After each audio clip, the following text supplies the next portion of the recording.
Let's talk about the business of the day as it relates to theater with your hosts, Darnelle Radford and Mitch Weiss. This is The Business of Theater, a working title.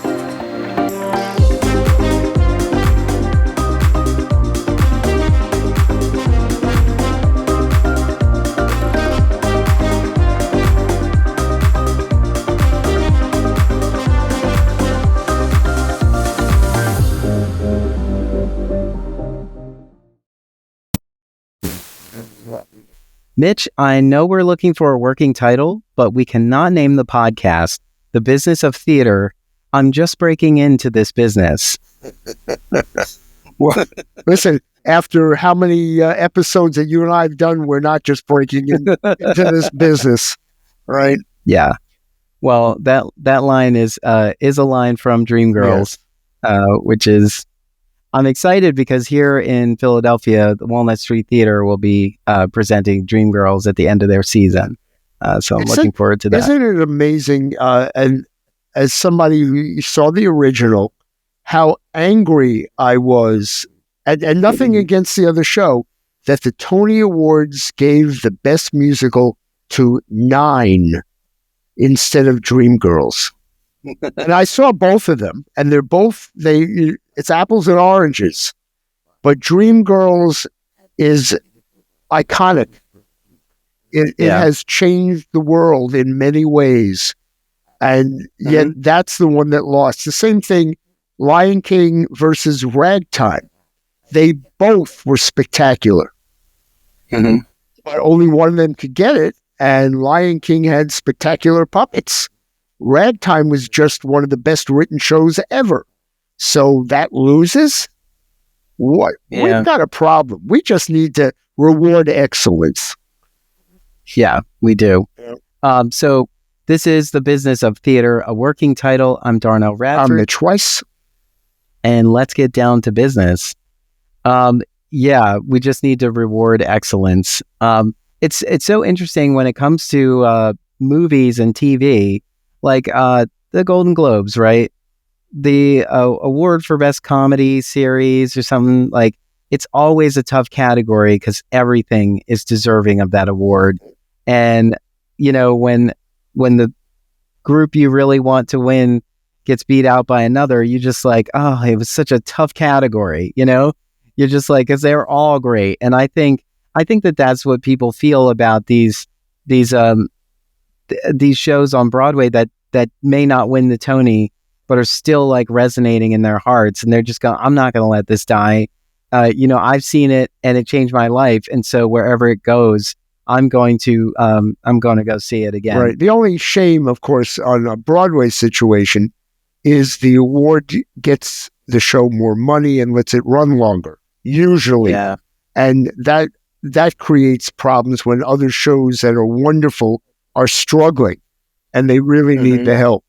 And the purpose of the Tony Awards has always been to promote Broadway by giving out some awards and saying, hey, here's the good stuff. You're coming from Indiana. At least you'll know this one won an award. And my point is, then why did you let the other great show close?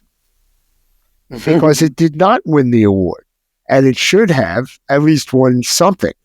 You know, this season, Suffs had Best Book and Best Music and Lyrics, but it did not win, and Suffs is gone.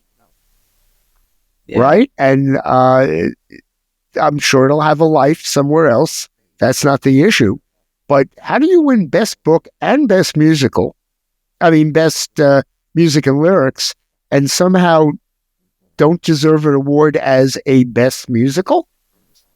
You know, it's hard. Well, you know, it is interesting, but like we think about it all the time. Like, we have our award show here, the Barrymore Awards, and we know that people are part of this process. Like, people signed up to be voters and nominators, and they go see these shows and they give their opinion, and then their opinion is sort of tallied, and they figure out they are, this is an example of the community that supposedly speaks for the community, but it's also it's also crazy when there's a complete upset where you're like, what? I'm the community and I don't agree with this choice. Right. You know, we always have this here when whoever wins the Barrymore, you know, the people who didn't win feel cheated and so on. And it's like, but remember, you know, there's a team of 70 people who go out and see these shows, of which 8 people go to see one show, particularly for the Barrymore Awards here in Philadelphia. 8 people go to see one show. They give it a score between 0 and 100. And basically the numbers that are closest to the top end up being the nominees. And, you know, whoever has the most numbers wins. And this is people making their decision on what is excellent in this production, various things, various categories. They just need to be reminded that they are seeking out excellence in this production alone and not the overall season, because that'll be tallied up later. But it's just those people. And just because those people said this doesn't mean you have to agree. Like many times, I love disagreeing and saying, I will form my own opinion, particularly with reviews. Like when there's a review that's not favorable, I'm still going to go see it. Now you bring up a really, I think, essential point. Who is the true audience for theater? My argument has been for a very long time that we do theater for theater folk. It is not for the general public. Doesn't mean the general public won't come, and it doesn't mean they will often love it. But the reason we do it is for ourselves. And that is a really hard thing to wrap a business mission around, right? Dare I say it's masturbatory. There you go. That is, yes, it's very true, especially if any of you out there have friends who are not theater people. You know that it does not matter how much your friend loves you and how unconditional they are for you. If they have no interest in theater, they will not be in that theater to support you. Yeah. And that's just how it is. Like we have to, it is true. Like we're constantly questioning whether we are a community or not, but we are so convinced that we are isolated. We are in our own little bubble, thinking that we are the best thing since sliced bread. And, you know, and we are in our own little bubble. But like when you step out of this world, they're saying like, you know, particularly here in Philadelphia, they were likely to name one of our sports teams over a theater company or cultural organization. Easily. Yeah. Yeah. Well, so the question, you and I have been talking about this for a long time, is how do you get an audience if we're going to assume that you're doing professional work so that the quality is at least worth seeing. So now the question is, we know how Broadway works. That is, they have 3 categories. They have advertising, which costs a lot of money, but they take out ads, they take out TV ads, they take out social media ads, and they market. Well, marketing's now the next thing. Marketing is, how do we brand our show or our theater in a way that people are going to want to know about it and follow us? And then promotion is free stuff. That's what press agents do. They figure out how some online newspaper or the New York Times or somebody will write an article, or some TV news program will put a clip on from the show so that we get as much free stuff, as free notoriety as we can. So those 3 categories combined, but they're very expensive. They're usually 20% or up of every weekly budget of a Broadway show. Yeah. So that's a lot of money. Nonprofits, smaller theaters, they don't have money to compete with that. So what is going to make me, I'm in the community, what's going to make me want to go to Theater Exile versus Signature Theater in New York, or go to Manhattan Theater Club versus the Public Theater in New York? Is it just the show they're putting on? Is it that I have a loyalty to them because of some reason that I work there? What what does it? What does a theater company need to do to win Mitch over? Get me to your theater. Go ahead, Darnelle. Well, so in the past, I would say this is why I like the idea of letting people in behind the scenes, because if they see the effort, they see the work that we put into it, perhaps they will resonate with that and say like, wow, they are doing a lot to do this. Like, that's what I used to think. I don't know that that's how I feel about it now. I feel like, the difference, you and I are in this area where this is our business, this is our space. We actively look for what is being brought to stages, and we form our own opinion about what is of interest to us. We're also paying attention to the news to see, like, maybe I slept on something. Perhaps I didn't realize that was going to be such a hit, and turns out it is. So I gotta be in the room where it happens. Right. But this is the part that's tough, because I am not sure that I could convince any of my neighbors who don't live anywhere near a theater to come to our theater. It's because I don't know what they're prioritizing every day. And I don't know that whether they have any kind of interest in theater. I feel like the community feels like theater is so valuable to society that people should, in a sense, feel obligated to support theater.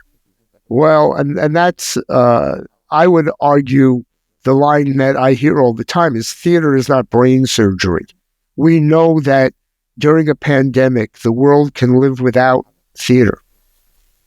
It doesn't mean they want to or that they should. No. But they can. And the same thing, by the way, goes that I'm a non-drinker. I don't drink alcohol.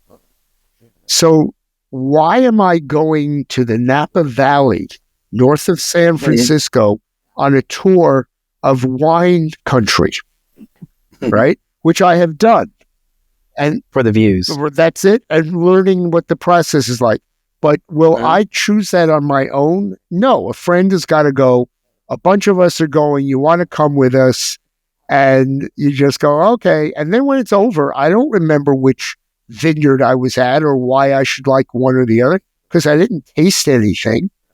None of it meant anything to me. So why do we suspect that Aunt Gertrude from Alabama is going to be interested in the show I am directing? Right? Or even understand it. So, so now we've got a very limited audience.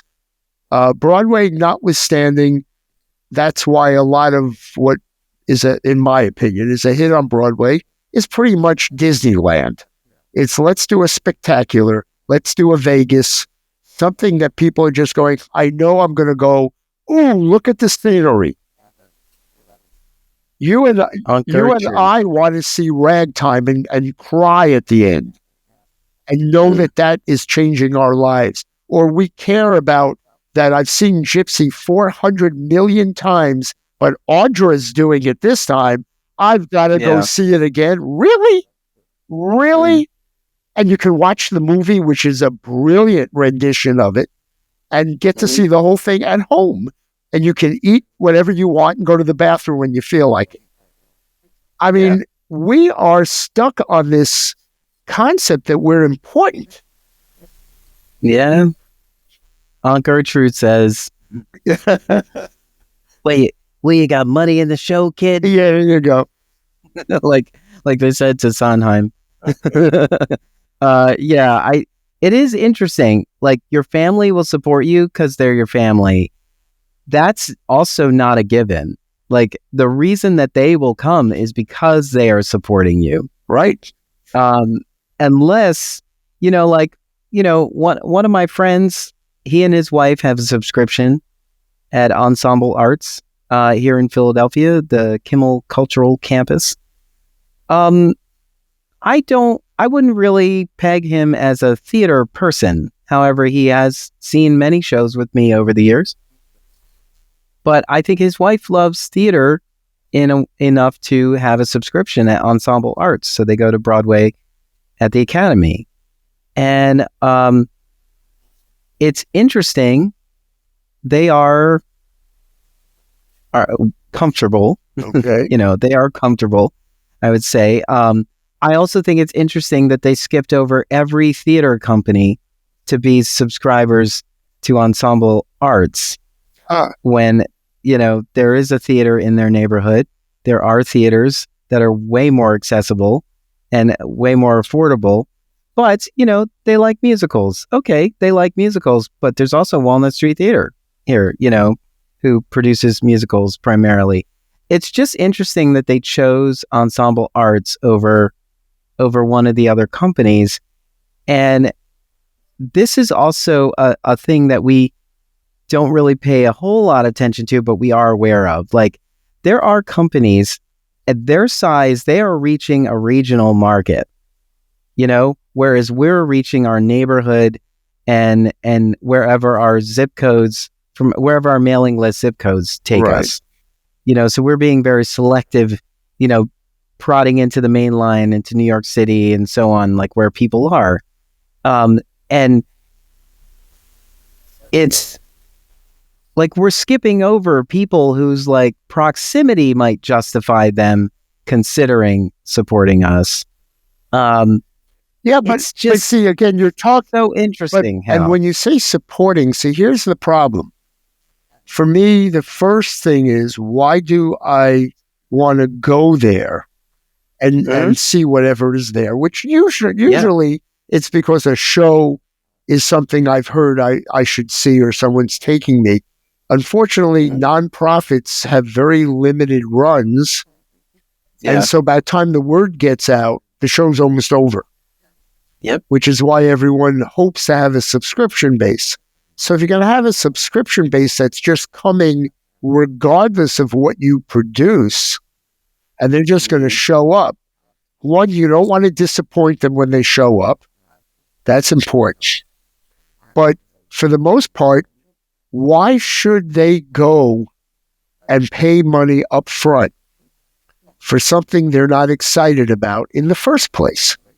Because you can certainly, and I don't want to use Wicked again, in any major motion picture, they will start promoting weeks ahead, right? And they will hopefully get you excited enough that when you say, okay, it's Friday night, I feel like going to the movies, you'll say, I heard about this one. That's the one I'm going to go to. Well, but nonprofit doesn't do that.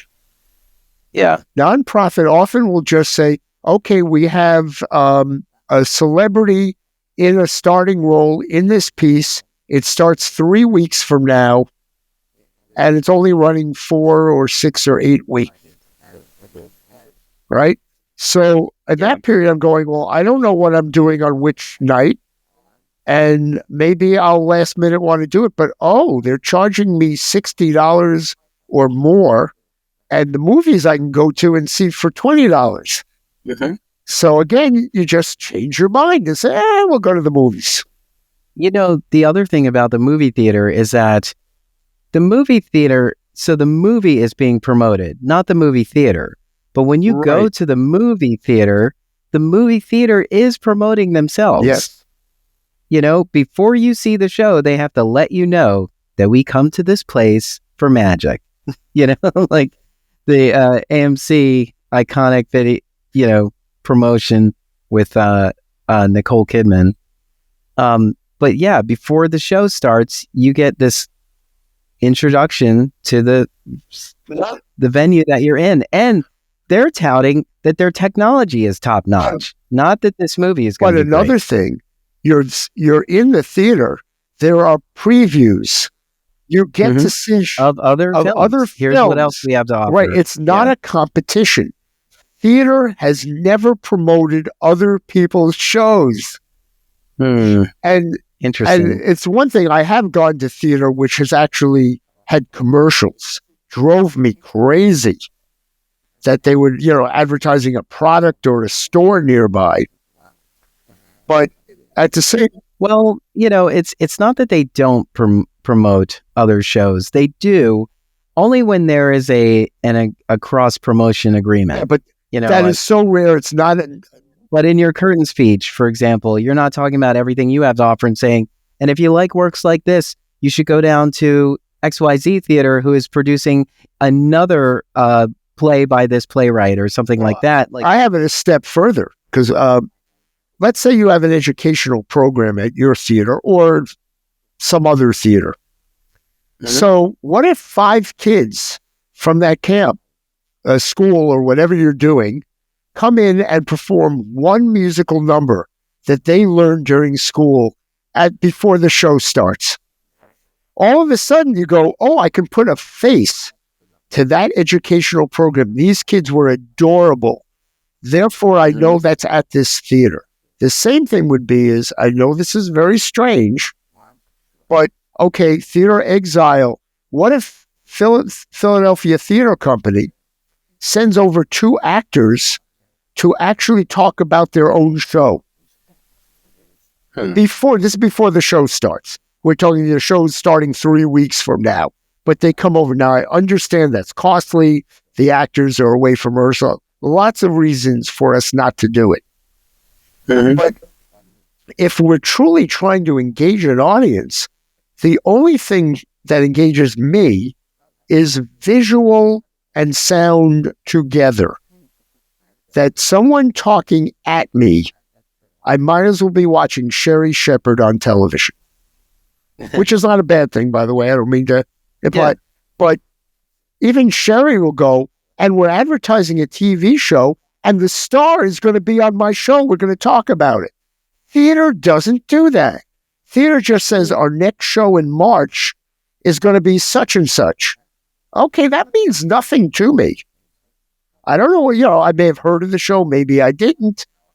I don't know what that means, but having an actor walk out and say, I'm in it, I'm actually going to do one musical number, or the 2 of us are going to read one page from the show while holding the script that's funny, all of a sudden, I now believe I'm coming back to see someone I already know.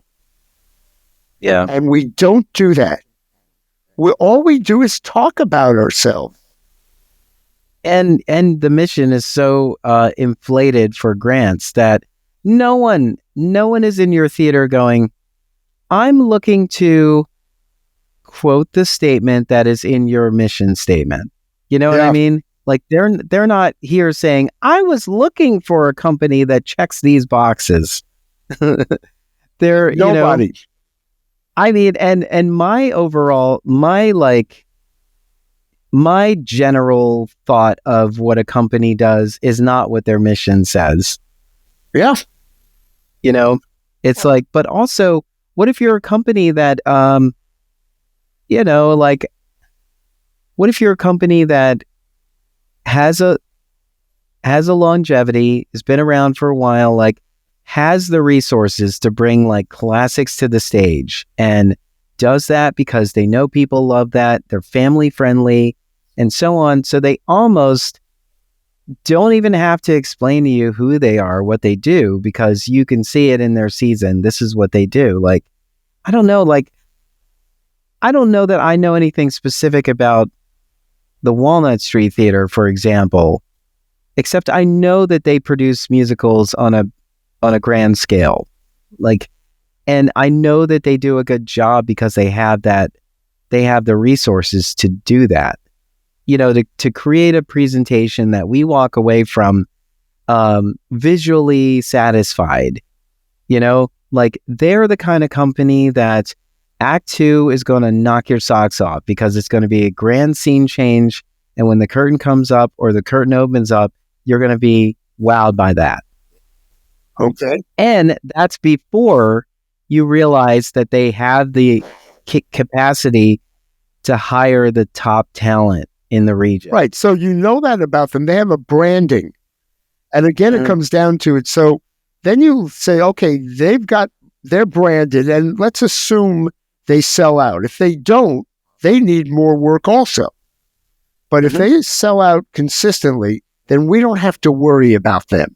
Now let's go to the theater companies that don't sell out consistently and say, okay, what are you about? And if all you can do is read me the mission statement, and almost every nonprofit theater uses the exact same mission statement because it's a way you fill out a form to get a nonprofit status. It has nothing to do with what you're actually producing, right? Yeah. It's all supposed to be educational. It's not educational. It's entertainment sometimes. It's usually the artistic director choosing to do whatever plays he or she wishes to do, and has, again, nothing to do with the mission statement per se. So how can you tell the difference? I'm going to use New York here. We have the Public Theater, Manhattan Theater Club, Roundabout Theater, and Second Stage Theater. Those are 4 very rich primary nonprofits in New York. How can I tell the difference? The truth is they all put on commercial theater. They also take some risks now and then. And they all have more than one space to perform in. Okay, so why do I choose one over the other? I don't. I wait and see if the show gets a good review and if I want to see the show. And that, to me, makes them commercial theater. So how come they have nonprofit status? Because there isn't one owner. Yeah, that's exactly it. Yeah. So it is. And so, that's interesting too. Okay, so you're a nonprofit because nobody wants to own this theater. Well, right? Okay. You're talking about theater institution. Right. Yeah. Yes. Like no one owns the institution. But then it is interesting. I mean, like when I was at NYU, in the arts administration program, they kept talking about how nonprofit is a failed business model. And we know that, and we're still not trying to make it any better. Right. And the thing is, like, I think about it all the time. I'm just like, part of the reason I started Emory and Rep Radio pulled away from Represented Theater Company is because I was like, I don't know if I want to be dependent on grants to do this. I want to be able to have these ideas, see what it takes to bring them to a state of reality, and then, help it find an audience, but I also don't want to be beholden to the limitations of a grant, because, the grant, they're looking for something specific and I'm trying to shoehorn myself into it, what they're looking for. Which, by the way, I had that discussion over a long lunch just with someone who is a grant writer and who's a development officer for a number of nonprofits that people would know about. She was just saying, yeah, absolutely. The problem is you shoehorn yourself into what the grant requires. I will, without naming the institution, because I like them. One of them got a grant that said, we will support your entire season, but every show has to have this element of our social interest in it. And that means you can only develop shows that have a touch of this. So they had 5 shows they wanted to develop, and they couldn't produce any of them because they had no money except the grant money that told them what they had to do.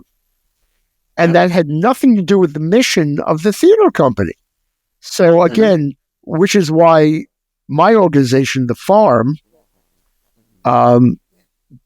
is not nonprofit. We are for-profit. We have investors because at this point, we are just trying to create and develop good theater. It's a risky thing because we know most shows fall apart. And by the way, let me promote, our website is not under The Farm. It's under WeGrowTheater.com. WeGrowTheater.com. Theater ER. Yes, Theater ER. All again because of the phenomenal producer Joe Papp, who on day one said, "You will be fired if you spell theater R-E in my theater. It was Really? that clear. We were told that by you do not ever. Now that was him. Different people do different things in America. I've had this discussion with my publisher who said, why does some chapters you have R-E for theater and some chapters you have ER? And I said, because theaters are named R-E and you want to name them correctly. And they're usually Broadway theaters, British theaters, but many nonprofits term ER. And if you look it up in the dictionary, you can use ER for the generic theater. So sometimes you use one, sometimes you use the other. He said, no, you must choose one. I said, no, you're wrong. And luckily I won. So, and everybody has their own sort of logic about it too. That's right. I always said, like, I don't know. It's like, because I've seen theater RE as the program, the educational program at a university, but I've also seen it ER as, a course of study. Well, certainly, just to be clear, the physical building, which came from London but is on Broadway, they're all RE. The physical building, the institutions, and the generic industry is often ER. And then you have to look at the regional theaters. Some of them do ER and some of them do RE. That you just have to look up. Yeah, I know. I used to have to pronounce it, or you always quote, spell the fancy way. Yeah. Spell the fancy way. Well, yeah. So a little off topic, getting back to, so my argument for nonprofits, and of course they're not asking me, are they? Is you need to brand yourself, in my mind, visually and orally, for me to know you exist as an institution. So that means, I don't know how you do it, but just sending me an email that says, we have an educational program, or we have a wonderful show coming up, that does not make me want to go. Now, I understand they can't afford to make a commercial, that they can't necessarily have a dance number on there, that I don't know what they can do with their budgets, but you need to reach me as an audience member, either by saying, I've got Hamilton and you're going to want to see it because it's a great show. And then I hear word of mouth it is and I run to see it. But that doesn't get me to the institution. That just gets me to see that show. By the way, I just want to add, I do know that the public theater, well, actually, I better not say it this way. There are theaters that will say, buy a subscription because the third show in our subscription is such and such, and it stars this person, and you will not be able to get a ticket unless you're a subscriber. And that makes people buy the whole season. That's just not right. Yeah, but you're also saying the rest of our season's trash, but stay for the third. Thank you. Stay for the third show of the season. Right. That's exactly right. And then you end up, and I've seen it, with a bunch of empty seats for the other shows. Yep. Oh yeah, I got in, not an argument, but I had this back and forth with a subscriber from the past season who didn't want one of the shows of our season, but was trying to get a subscription at the beginning of the season. And so I just said, we're currently selling the entire subscription. And they said, yeah, well, I don't want that second show. And I said, okay, well, it's a flex subscription. So you can't break it down. We don't sell a different flex until after the main show has left the stage. And it was interesting because they wanted to be a subscriber so bad, but they didn't want the show that was included in the subscription. And it's like, you can use those tickets for anything. It's a flex subscription. Right. And it still wasn't. You couldn't just say, then just don't go to that show and go to something else? I know, like, she also had a comp to come back to another show. And so I was like, well, it sounds like you don't want to be a subscriber. You already have a comp, so pick that for the first show and then just buy the second show. I mean, buy the third show. And they were like, no, but I want to be a subscriber. And I'm like, but the subscription includes the whole season. And we weren't doing anything with that middle show to like entice people. It was just that's where it was. We want to open strong. We want to close strong. The second show in the season was not a leap, but it was like an introduction. It wasn't. We couldn't open the season with it because it wasn't going to be that much of a draw. But it wasn't something we wanted to let go of. But even so, that's something that you have to explain. You have to find a way to explain, to be like, here's everything we're going to do. I also think it's just so tricky that we're trying to find so many ways to entice people to get a subscription instead of just saying like, a subscription is still very limiting. Uh-huh. Like, you're only going to walk into the building when your subscription allows you to. And so it is limiting, and it cuts you off from the rest of what the company has to offer as well. Right. Well, and that's for those of us who, just because of being in the industry, never know where we're working. Buying a subscription is an impossibility because I don't know I'm going to be in New York when that subscription has a show. So the savings isn't worth it to me. Yeah.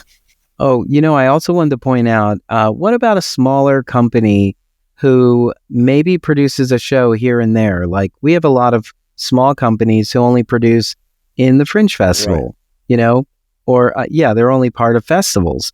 And so, like, in a way, they have to do some kind of branding, whether the branding is like, we always produce a show in the Fringe, or our shows have an element of movement that you may not have seen in previous productions. Something like there has to be a way that's like that. But I don't think it's possible. I can't see a single reason to not just wait and see what they're producing and then decide if I want to go. Yeah. First of all, whatever they say they're going to do doesn't mean that's what they're going to do. Right? Because you don't know what someone presents to them that is of interest to them. And they are doing what they're interested in, not what you're interested in as an audience member. Right? And they just have to kind of overlap. Hopefully you'll be interested in what they're doing. So it just doesn't make any sense. I was also thinking about like organizations like Cirque du Soleil. Mm-hmm. There is something you can expect from a Cirque du Soleil show because they are arguably an elevated carnival. Right. An elevated spectacle that is reminiscent of a carnival or a circus. Right. It's a circus, Cirque du Soleil. But the thing is, like, you don't necessarily walk in knowing anything about this show per se, because if a new show comes to your town and you haven't seen it, you'll just think like, I know what they produce and I haven't seen this one. But then that's an issue. Then that becomes branding. And only if your company is truly restricting itself to a particular type of show. So just like you said, Walnut Street does musicals, you know that. Regardless, if you don't like musicals, you're not going. And if you love musicals, you're willing to try something out. So how does a theater company that doesn't do musicals say, oh, we're going to take, all of our shows are going to be heavy dramas or are only comedies? They never do that.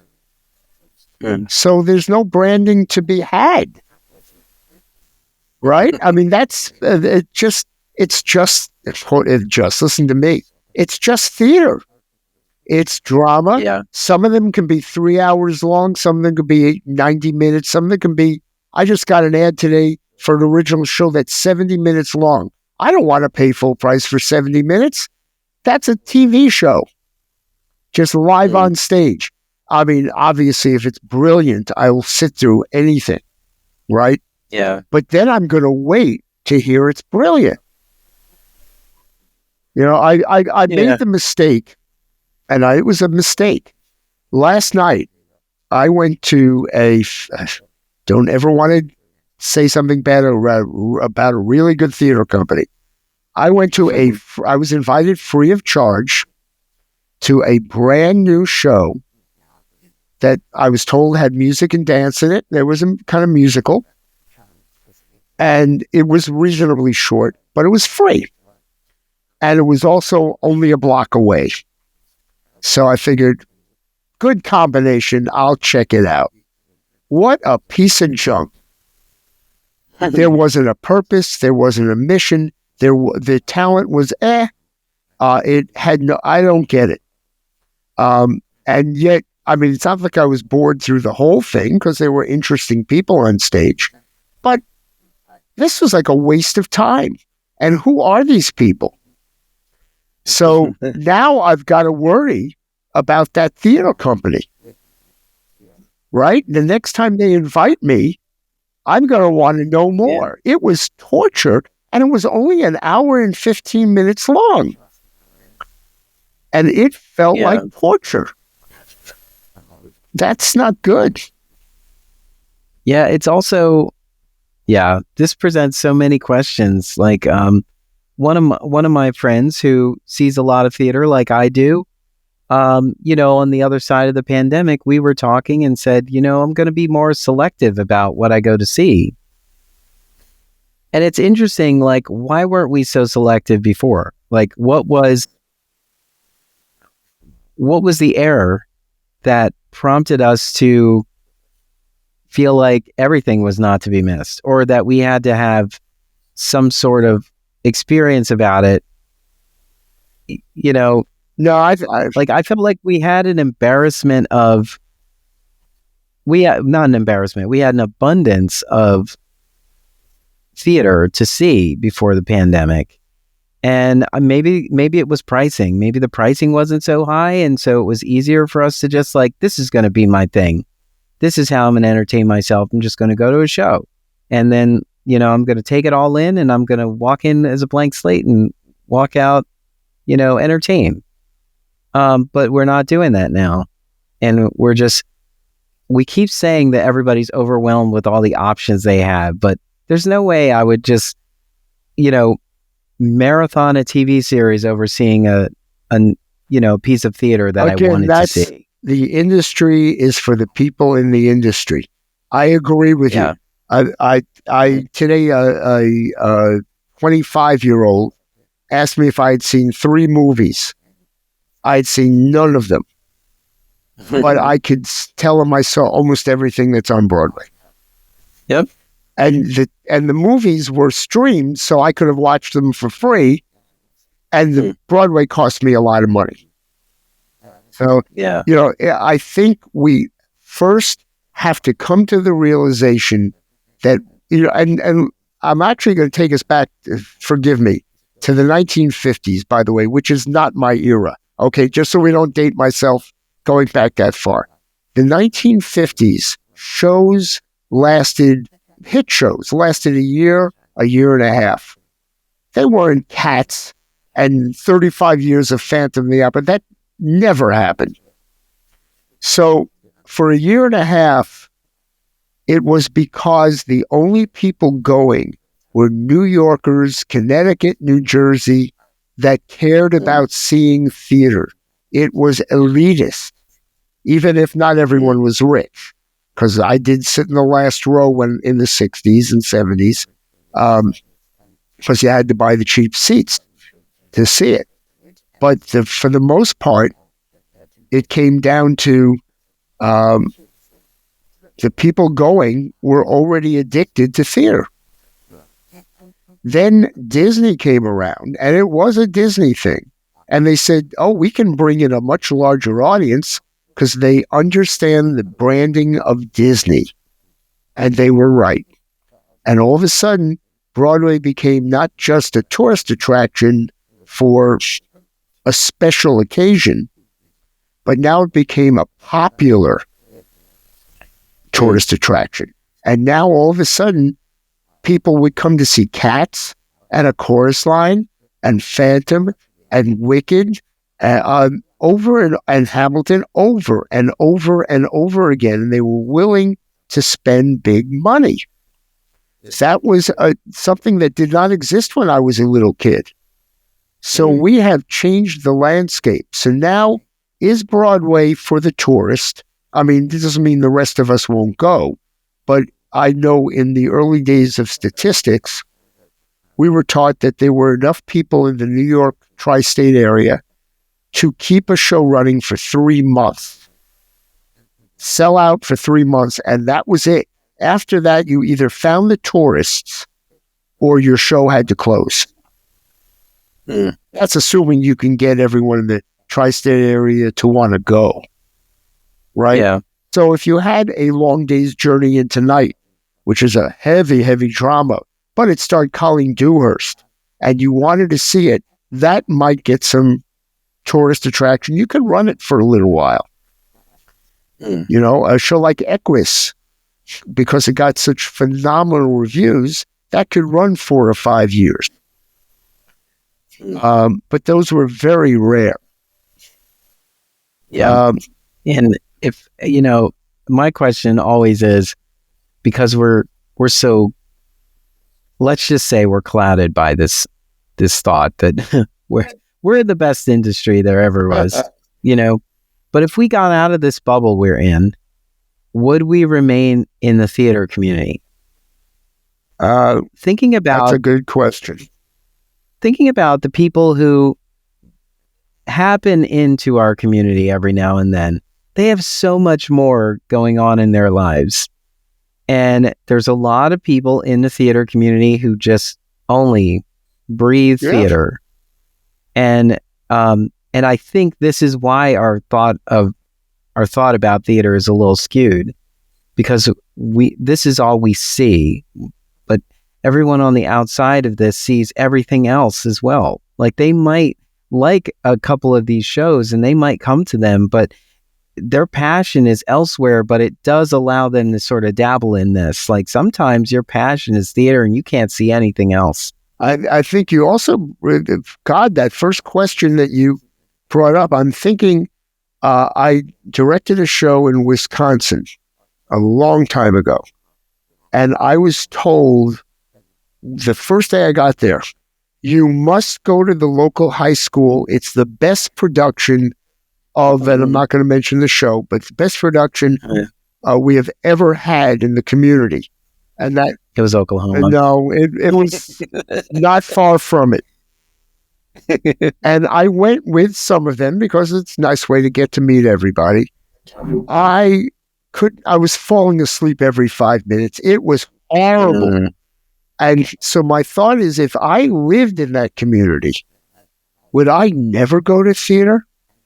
What profession? Now, certainly if you live in Wisconsin and go to the Guthrie, of course I'd be going. If in Louisville, the Actors Theater of Louisville, I'd be there all the time.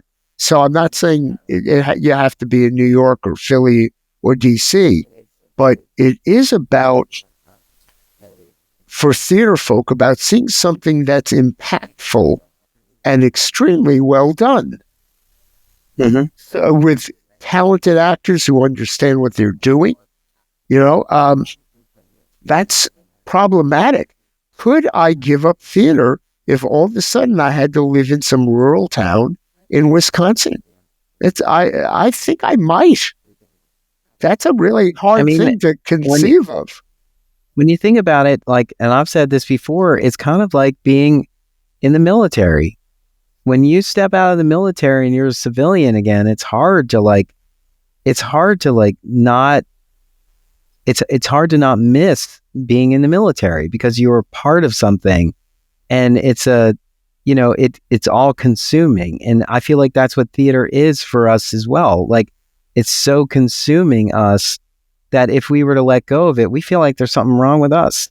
Like, you know, what am I missing? Like, what happened to me? I used to be, I feel like a lot of people who pursue theater, like maybe you pursued theater because it was fun. And so you got that in your college program. You knew you were going to learn stuff, but you were also going to be able to play on stage. And so you did that. And then you get to a point where like, oh, I wanted to get married and have children, and I can't do that making $300 a show.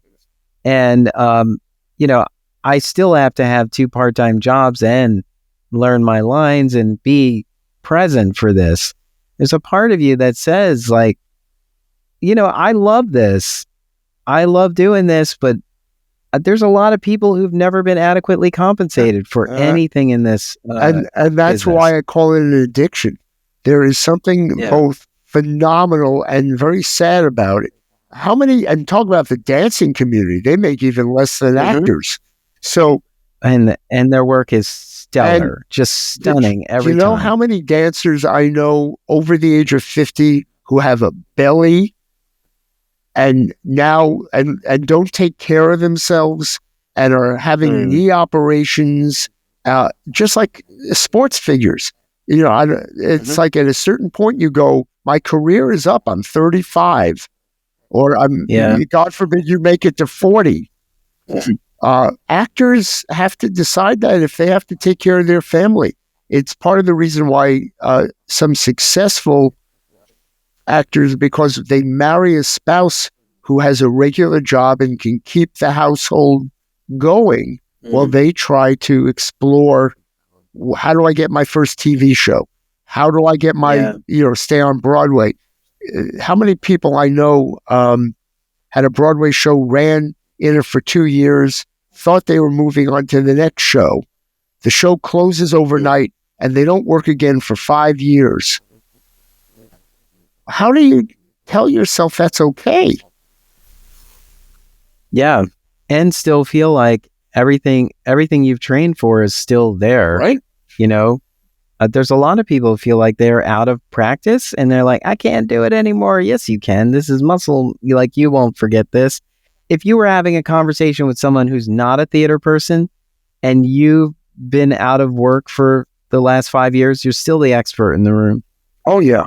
There's no question. Not only that, you bring something different with your age experience to, because there are plenty of actors who have no training, who are natural actors, and there are others with tremendous training who aren't that good. It's not a direct correlation. It is called talent. And I'm finding that a lot of the interesting people I meet who are I'll no longer call them talent, it's creative. They are actors, singers, dancers, but they're also painters. Or some of them are even gardeners, but they have a very creative touch with gardening. There's a lot of people like that. And I like to think of the fact that when I was managing, I was a creative manager. It was problem solving every day and solving it in very creative ways that are not found in a book or in a classroom. You had to discover ways to solve a creative problem for somebody, sometimes without money. And sometimes because you had money, you still had to solve it. And you had to solve it in a very quick period of time. That's very creative. So all of those things mixed together, some people, every actor I know who's been out of work longer than 3 months starts writing their own play. I mean, let's go crazy here. There are too many plays out there and people who have no training in playwriting. However, there are people with innate talents. And sometimes, again, the shows that we've been developing with the farm, we have some people who could barely put a sentence together. But when you read their play, you go, oh my God, I'm excited. Yeah. So, okay, we can fix the grammar, but I'm excited. They know how to tell a story, and a special story that actually can change us as an audience. So you don't want to discount that. On the other hand, other people who, I'm a good actor, let me write a play about me. Who cares, right? Yeah. So I don't know.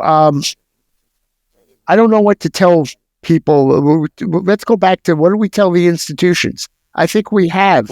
We're trying to, in everything we talk about, I just talk about how an institution solves their identity issues. I think, I mean, they have to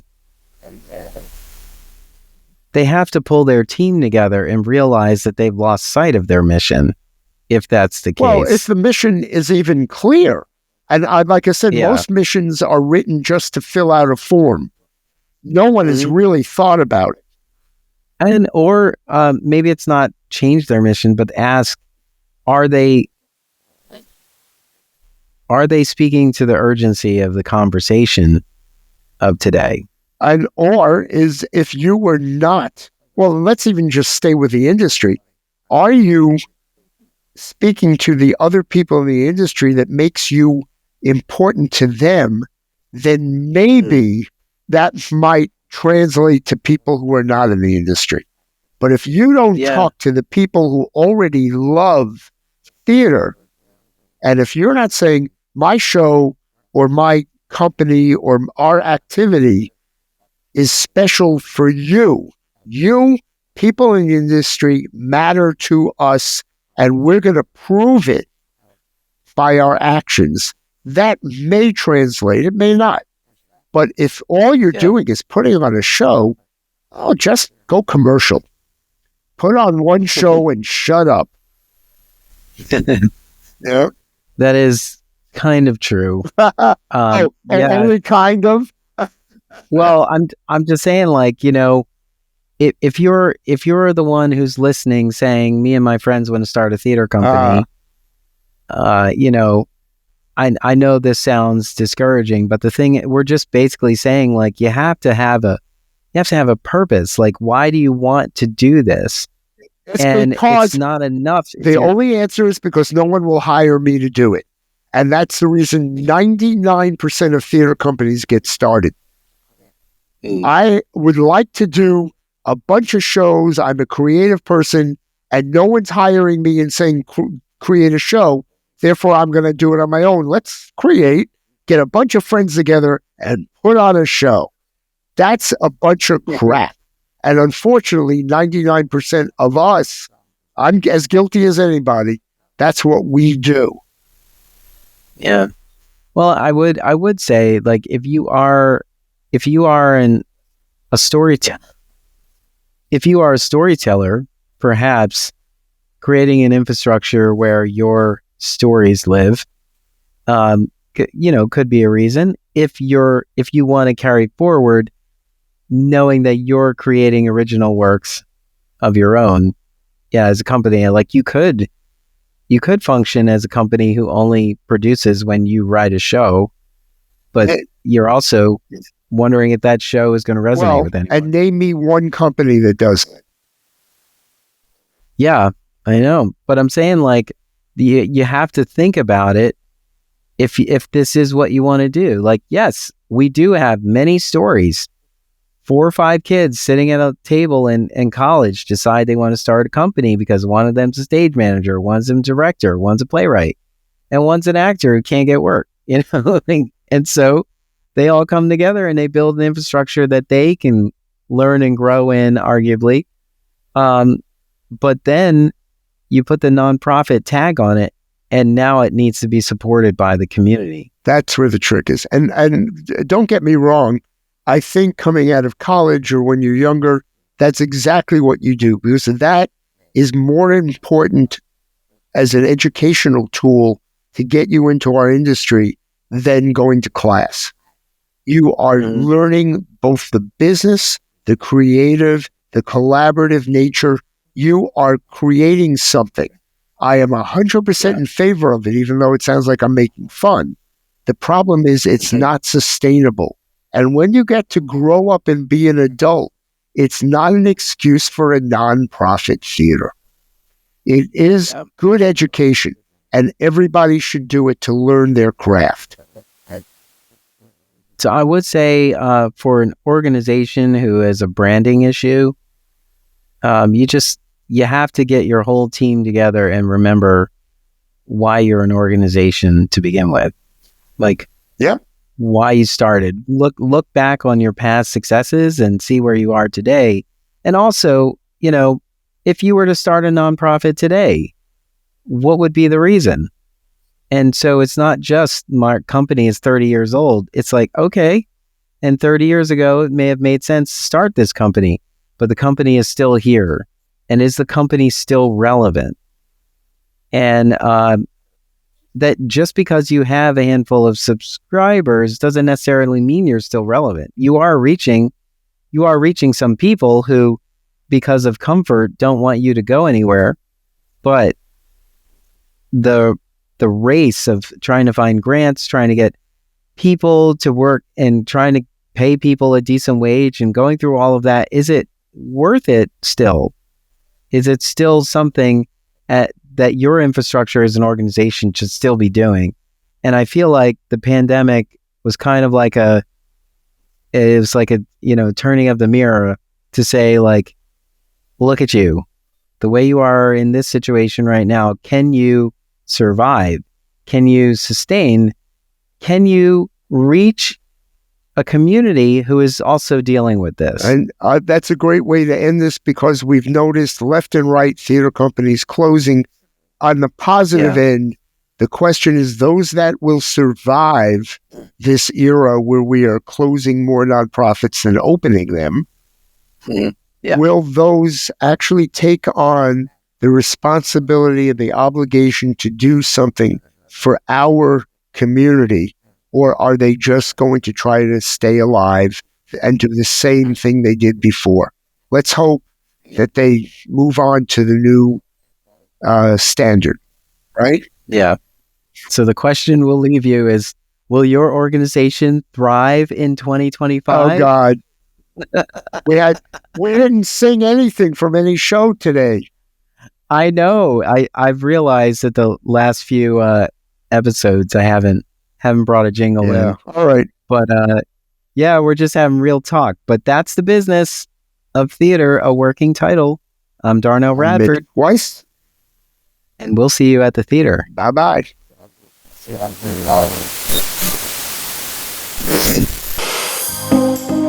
Thank you for listening. Tune in next time for another episode of The Business of Theater, a working title, with Darnelle Radford and Mitch Weiss. Subscribe to the podcast wherever you listen to podcasts. Share the podcast with a friend, colleague, or give us some social media love. This podcast is an Emory production.